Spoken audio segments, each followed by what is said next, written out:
Best way to expose your video properly. This is how pro colorists expose their videos. False color.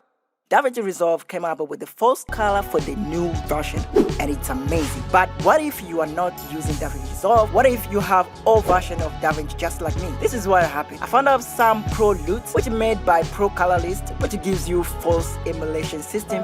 Let me back a bit.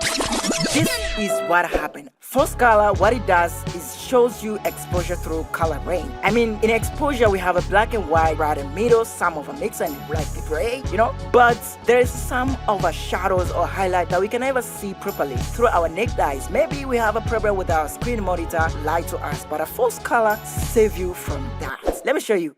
Purple color present crushed blacks, blue shows you a blackened shadow, gray present a mid-tone from that point to pinkish ring, a yellow present highlight, but the reddish shows you crushed and busted highlights, and white, so you don't have to put your range up to the reddish. Okay, let me jump into our tutorial and see how we can just use a false color LUT to control our exposure. But before we run into that, I made beautiful LUT packs for our look DNA and other for the skin tone. Only has 2 packs, but if you go buy all the packs, I go give you 35 discount percent. It has 36 LUTs with a different look. Please buy my LUTs now. Okay, first I go make a first note, which is going to be the last note. Then what I go do is I go straight my image till I started see crashing color like a yellowish and a purple, and then I go play around with my gamma till I started see gray or a little bit of a green into my middle. And then I'm going to play around with my highlight till I started see working nicely, and then in my blacks washed up, I go construct it again to make it where it's supposed to be, and then I'm going to reduce my highlights if I see it's reddish.